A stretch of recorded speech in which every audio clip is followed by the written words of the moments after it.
Hello and welcome to the 500 MBA Club. Thanks for your time to review this presentation. I would like to start by telling a bit about myself. I'm Rahul and I studied my bachelor's in Italy and Shanghai together. It's a dual degree program that I did. And during my studies abroad, I realized that there was this huge gap in education consulting. And that forced me to look into the scenario in the Indian Students Association in Italy, where I worked as vice president of the organization for about 1.5 years. I helped plenty of students during that time, about 200 to 300 students every year coming to Europe. And I went on to start my own company in the last year of my undergrad. I came to Bangalore. I started consulting parents and students in person. And I realized that students usually came up with this question that whether I should do an MBA or should I do an engineering master. And they used to look for answers with academic consultants or their parents because they were financially dependent on their parents most of the time. So it made me feel that because MBA is such a big investment of time and money, this answer needs to come from within themselves because that actually increases the percent of possibility of success that they might have in getting their post MBA goal, whatever they are looking for after doing their MBA. That's when I realized that we do not have a platform where we are talking about MBAs enough. The three WH questions of MBA, which is why MBA, where MBA, and what kind of MBA. So me and one of the co-founder, we came together to start this LinkedIn page, and that's how we started. We were not planning to expand super early, but when we started the page and we started putting the vision of the club into place, we saw that a lot of people were attracted towards the club. In the first week itself, we had 200 followers, a number of messages on our LinkedIn page asking, "What are you doing?" And how can we contribute to this vision of yours? So I'll help you look at the vision of the club that we have at this point, which is actually contributed by all the people who have joined the club. And this evolved vision is bringing educators, leaders, and learners from around the globe at a single platform to answer the three questions of why MBA. Now, we do not judge students on why they want to do their MBA. It can actually be a salary raise they are looking at. They are probably going into from technical to management roles, or they're just wanting to go into entrepreneurship. There can be any reasons, but having this clarity in mind is extremely important. And I'll give you an example of one of my students to enforce this point. Where MBA again, if you do your MBA in India, it's 10 times cheaper than doing it in US or UK. But there is this myth, this notion that if you do your MBA in US, it's obviously better than doing it in India. I'll tell you about one of our students who went to Columbia Business School. He was super happy when he got admitted. Ivy League school, everything is great. New York is a great city. And in the middle of his MBA, he realizes that, oh, he wants to pursue entrepreneurship, which is very different from his goal of becoming an investment banker when he actually went into his MBA. So he came back to India. He started taking care of his father's business, which was a poultry farm, and he just gave up his degree. So at that time, I think if he would have been clear about this post MBA goal of pursuing entrepreneurship in India, it would have been a lot better for him to be at Indian School of Business or a premium business school in India, such as IIMs, which was possible for him to get into. That's why it's important to have reasons to go to whatever country you're going, whether it be Europe, it be UK, US, but having this clarity helps a lot. The last is what kind of MBA. So there's this pattern that you will see among female candidates going into MBA HR, and similarly, a lot of young people going into MBA finance, whether they have the background or not, but just because investment banking looks cool, private equity, hedge fund. So there is 60 to 70% chances of failing to get the job that you are planning to get after you finish your MBA if you're not clear about what is your post MBA goal. Because obviously there are some business schools which are great for consulting, whereas some business schools which are great for social entrepreneurship. To having this clarity is extremely important. So having at this platform, we try to realize this vision using through two of our initiatives which are upcoming. First is a mentorship platform. The mentorship platform is actually designed by one of our board members from Russia, Yana. She has been building such platforms in her past organizations as well. And mentorship in itself can become extremely inefficient. I myself have a mentor, and we haven't talked in about 2 months because she obviously is a senior management at one of the biggest energy companies in the world. And then I personally find it difficult to find value in mentorship sometimes when I'm extremely busy or when I have different people to actually take advice from. So we have put a structure to mentorship. We are making sure that mentors can interview their mentees, make sure that they are able to add value that the mentee is looking for.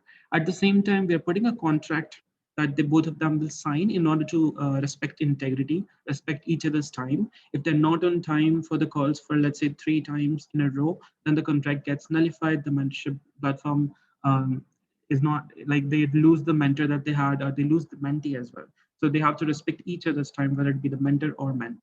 And the matching also happens in some different ways. So one of our club members actually was looking to do his MBA in US, and his condition was that he was married and he had two-year-old twin daughters. So he had this the confusion that is it the right time to go for an MBA and moving to a completely different country. So we connected him to one of our members at the club, board members. She actually moved from a country in Europe to a city in US over 25 years ago with all her family. Today we connected them, and after some time he realized that he wants to pursue his MBA, but 2 years down the road because he felt that his daughters were not really ready for such a big change. So we are not only helping our club members with taking professional decisions through mentorship, but we're also helping them take these personal decisions, family decisions, and whatever helps them in their journey of their professional journey. Now, the second initiative actually is a lot more elaborate. It's the 4-week Boost MBA program, and we'll talk about it throughout this presentation. This again is one of our problem statements at the club that India produces around 300,000 MBA graduates every year, out of which only 7% are employable. And when I say 7%, I'm actually talking about getting the salary of about $120 a month, which is unacceptable because MBA is not an introductory degree. It's an executive degree. It might as well be the last degree of somebody's life. So they deserve to have a higher salary when they are going through such a um, executive degree. And what we are trying to do at our club is to increase this person from 7% to 15 to 20% for the club members. And here I'll tell you, we are called the 500 MBA Club because we plan to have 500 members in the club, and then we'll charter the club. We'll not have any more members. We will try to create value for the people who have already joined the club rather than bringing more and more people into the club. Now, this is an important slide, mission statements of the club, and I'll tell you that it has been iterated multiple times.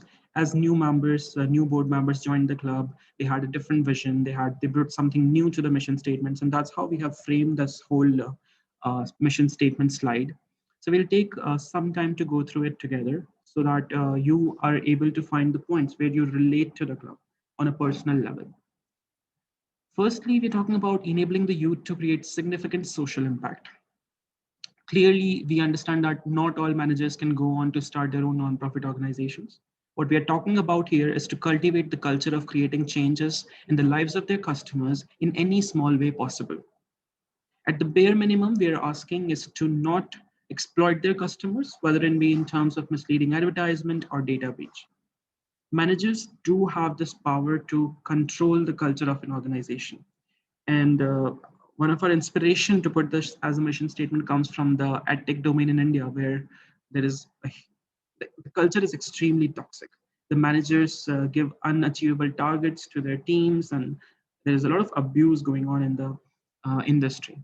And the problem is that these companies are extremely successful. So whenever there's a new edtech startup coming up, they actually just follow the same business model, spend a lot on business development, spend less on quality of the material they are providing, and that's how they're also following the same lead.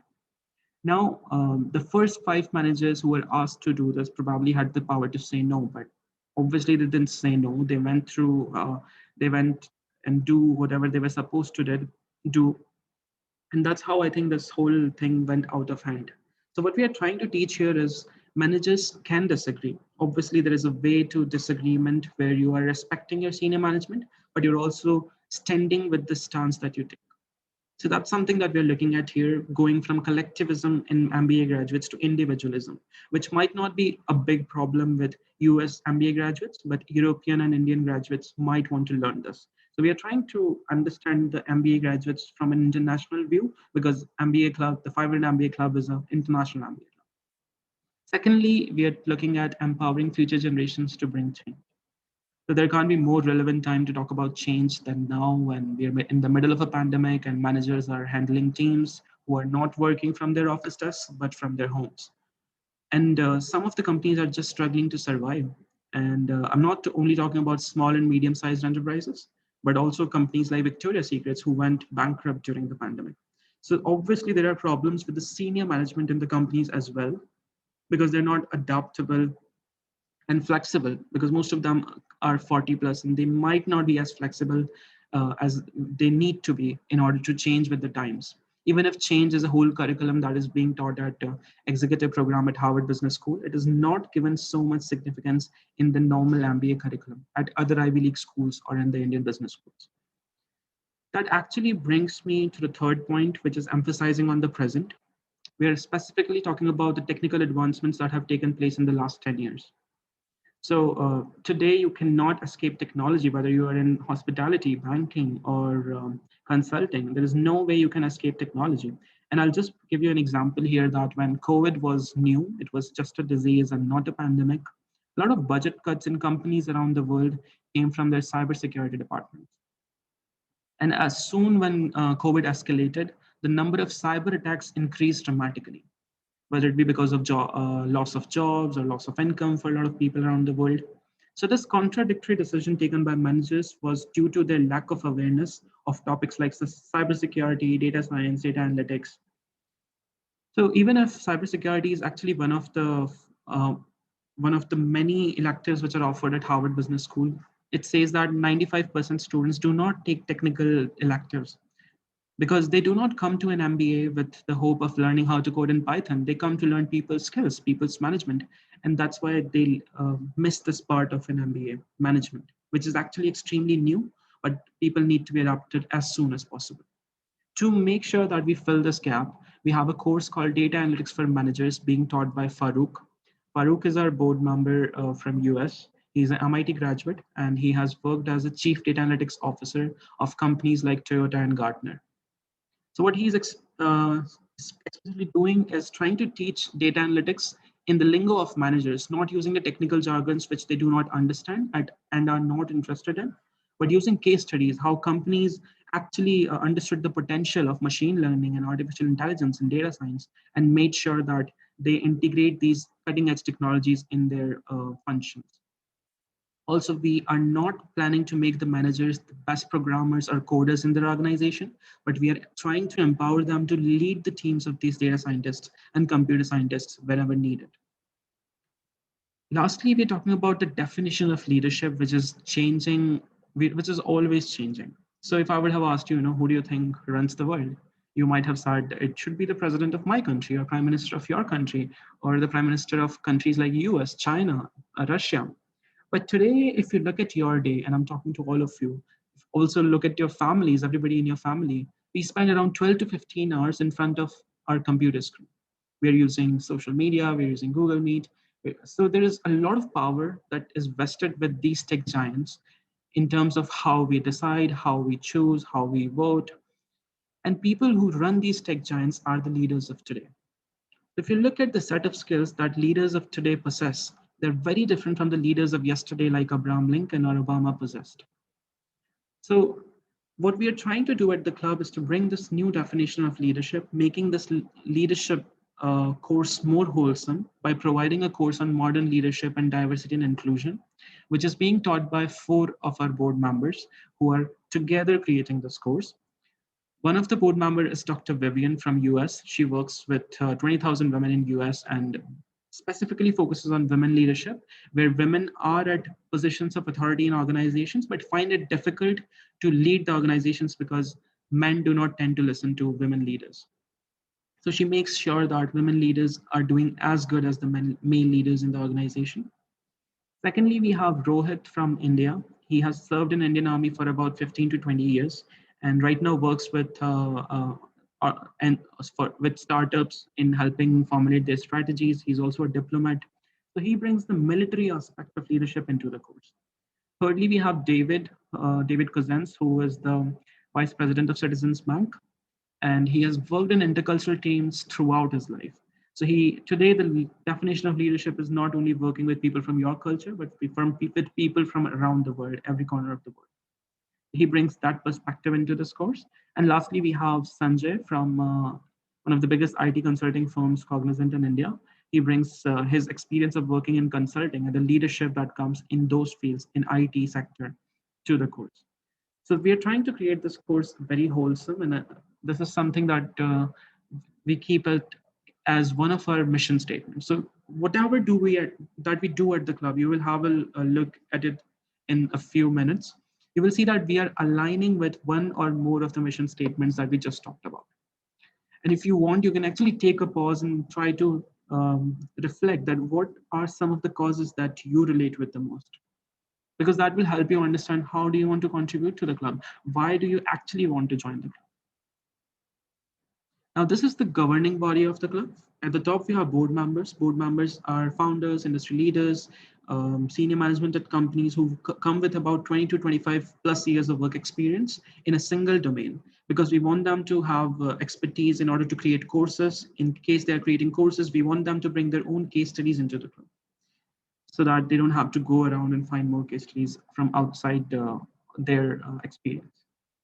Then we have vice presidents who also work in different fields. There is vice president academic, marketing, membership, technical, product also, which is comparatively new. And vice presidents usually come with 2 to 15 years of work experience.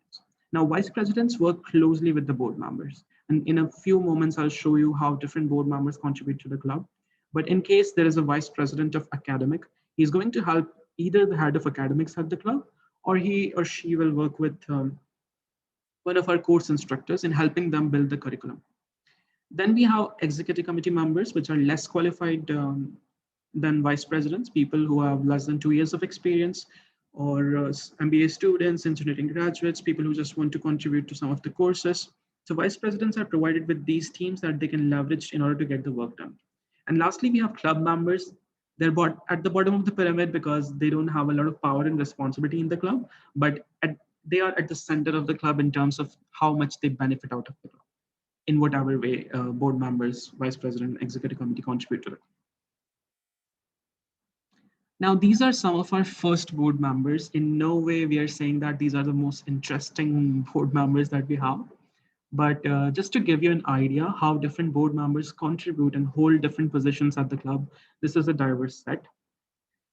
Firstly, we have Fabienne. Fabienne is a founder of Cross Cultural Consulting, and she is also executive director of University of Chicago. She has been a chair of School of Design at University of Montreal. So she has a very strong academic background, for the same reason she is head of academics at the 500 MBA Club. She works with two of her vice presidents from India and Israel, who have experiences in consulting and startup strategy, marketing and sales as well. She is a HEC Paris graduate and Said Business School graduate. Now, academic team actually takes care of the length of the courses. Are the courses a good amalgamation of data science, case studies and theory and practical knowledge? And they actually take care that course instructors are going in the right way. If they're having any problem with building the course, the academic policies of the club, stuff like that. So if you're interested in that, you might want to join the academics team at the 500 MBA Club, where you will be working very closely with Fabian. Secondly, we have Josefina. Josefina is from Spain. She is the vice president. She has been the vice president of Bank of America for about 11 years. A very strong banking background, worked in Goldman Sachs, JP Morgan. Right now, she runs her own foundation, which you can look at in her LinkedIn profile. It's a social foundation, social good foundation. She is a faculty at 6 universities, including one in London and others around Europe. Now, how she contributes to the club is she is a course instructor for the course on sustainability. And what she is bringing to the course is financial risks of sustainability for companies. She's also a Columbia Business School graduate, a Columbia University graduate. Then we have Thomas. Thomas is a green entrepreneur, and he's CEO of Kazakhstan Kagzi, which is the largest cardboard recycling firm in Asia. He's also a partner at Werner Capital, which is a firm that invests in sustainable goods. And He is a course instructor at the club, so he's the main instructor of the course on sustainability, and Josefina and Thomas work together on the course. He has a very strong academic background as well. As you might see, he's a Columbia Business School graduate, London Business School, CEMS, ESAD. He has been at some of the top business schools in the world. Also, right now, he's doing his PhD on green philosophy. So that's about Thomas. Then we have Renita. Renita is a head of marketing and communication at Stanford Research Institute. And she has a very interesting profile again. She has been a reporter, producer, editor at Bloomberg. She has written 6 books, and she's very passionate about storytelling. For the same reason, she's going to teach entrepreneurial storytelling at the club as well. She also used to teach Ayurveda at the University of Hong Kong, so pretty diverse in her experiences. How Renita contributes to the club is she is the head of marketing at the 500 MBA Club. So she works with her vice presidents and a team of 15 executive committee members. So as you have seen, there are different ways board members contribute, and it's the similar way in which the vice presidents contribute.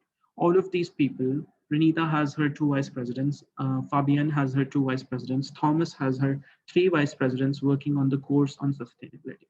The vice presidents work directly with the board members and make sure that the part they are contributing at the club works well. We had a number of applications for board members and vice presidents. And actually, right now we are going through them, but the board member applications are over, so we are not onboarding any new board members.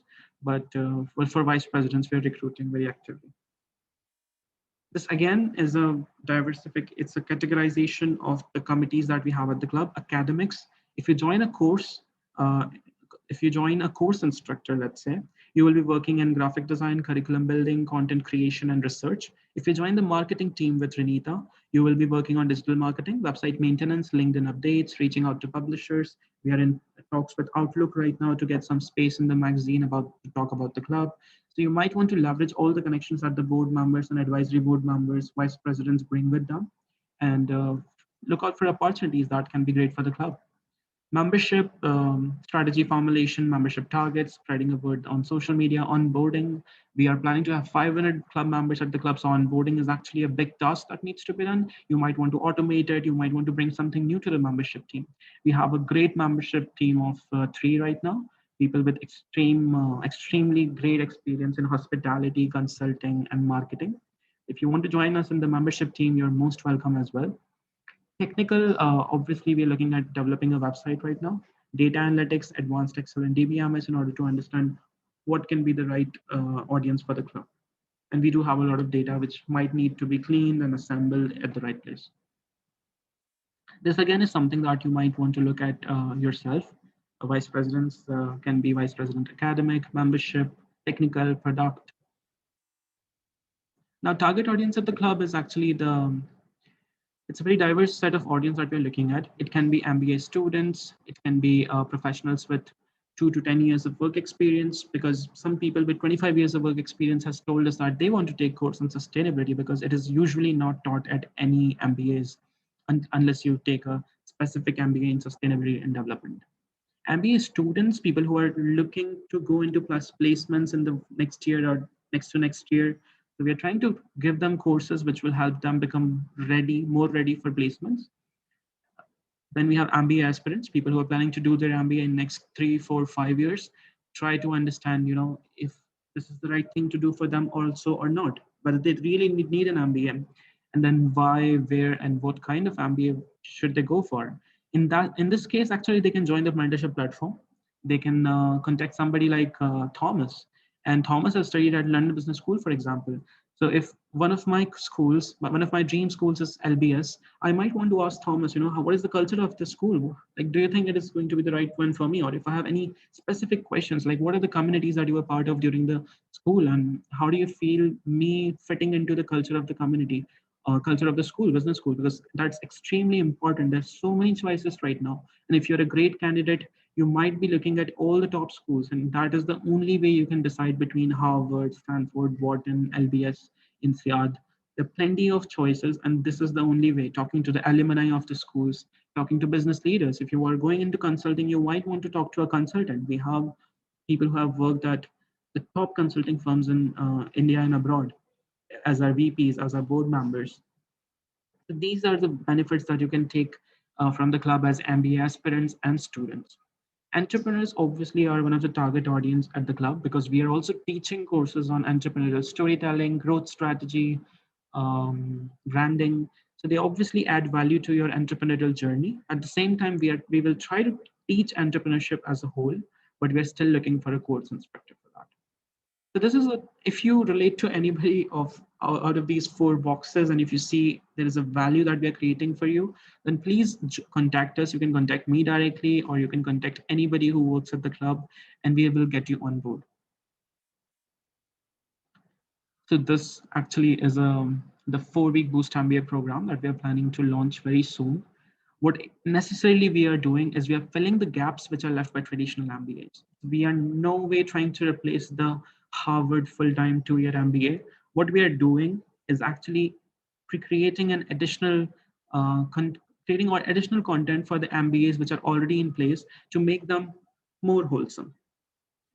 I'll talk to you about some of the courses that we're building at the club. Sustainability, as I told you, Thomas is working with Yusufina on that.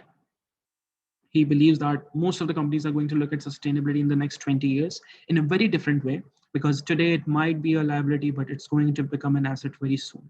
So that's something that he's going to focus on in the course.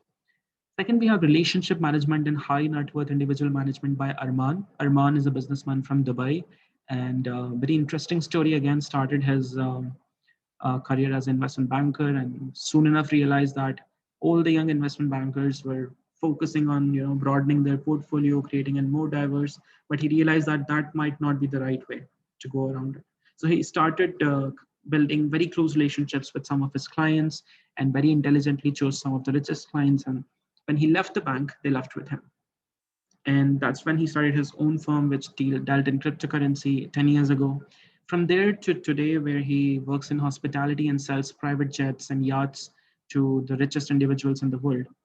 That's the business model that he had. And this is what he learned in 5 years in corporate job as an investment banker. Now he wants to teach this at the club to make sure that the people who are the freshers who are going into investment banking or any other domain understand the importance of relationship management right away, and understand that how you deal with high net worth individuals differently.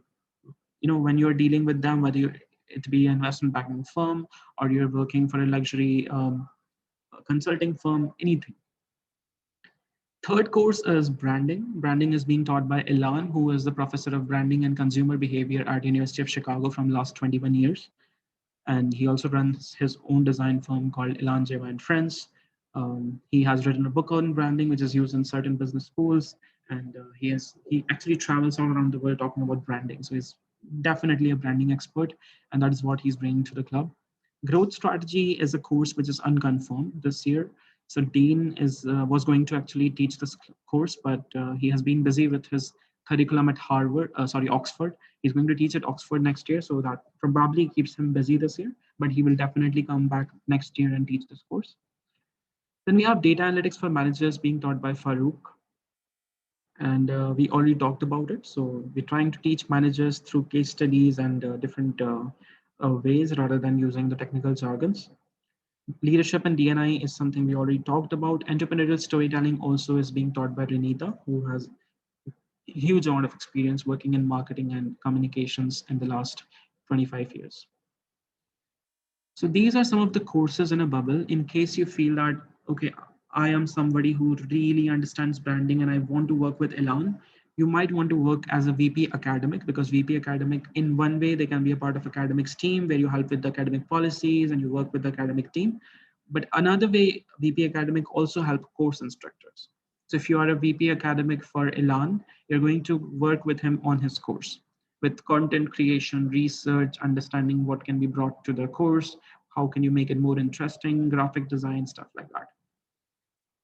And if you're interested in suppose data analytics for managers, you can actually work with Farouk. So it works similar way for all these courses. And the other way is you can join the marketing team, membership team. We also have a product team coming up with 3 members already in the team. So you might be looking at the 4-week Boost MBA program as a product, and you might want to conduct some user interviews to understand that are these gaps also felt by students, and also felt by employers, because at the end of the day, these students are going to HRs to get employed. So you want them to have all the qualities that the HR needs, that somebody who's going to employ them needs. If there is a gap that we're missing, suppose we're not covering something which then HR thinks that is extremely important, for example, communication. So we might want to have executive coaches at the club teaching soft skills like communication. So that is what we are expecting from the product team to do, doing these user interviews and understanding the gaps, and also how this course is going to be delivered. How are we going to launch this course into the market? Are we having an admission process? Will people apply to this course? Will we do interviews? Will we select some candidates? Will we offer scholarships? How much we will charge? Will we even charge? So all these questions need to be done through surveys and stuff like that. Now, this is the club timeline. In October 2020, we started the club. Fab 2021, we were planning to launch the mentorship platform, which we will be launching this month. Then July, so right now we are done with the formation of a panel of board members. We are actually working with the corporate governance officer at the club, and we are planning to put real structure to the club. We also have a legal team who takes care of the contracts which are being signed between the club members, board members, chair, co-chair, vice presidents, making sure that everybody stays protected. In August or September, we are trying to launch the 4-week post MBA program. So that's the plan. We are very well with the courses which are in progress this time. So in case you're joining us, you will probably join a new course which hasn't been started yet, or something that is already ongoing at the club. Lastly, by December 2021, we are planning to done with the operations of the first year of the club and looking at if we want to monetize the club. So this is an important thing, that this year we are a non-profit. We are not charging anything from the club members. At the same time, we're not compensating anything to the board members or vice presidents. So this year, this is a completely voluntary position. The commitment that we are asking you for is 3 to 4 hours in a week, because we are providing board members with a very qualified team of vice presidents. And usually it's more than 1, 2, 3 vice presidents working with a single board member. So even if you contribute 3 to 4 hours of your quality time into the club, we are doing great with that amount of commitment. So that's something that we are asking you for to contribute to the club. I think that's the end of the presentation. And obviously, we'll have a chat after this as well. Sometimes we might just want to chat on emails to answer any questions that you have. And I hope that you get a bigger picture of what we are doing at the club, and hope to see you soon and have a conversation with you one on one and answer all the questions that you might have after this call. Thank you.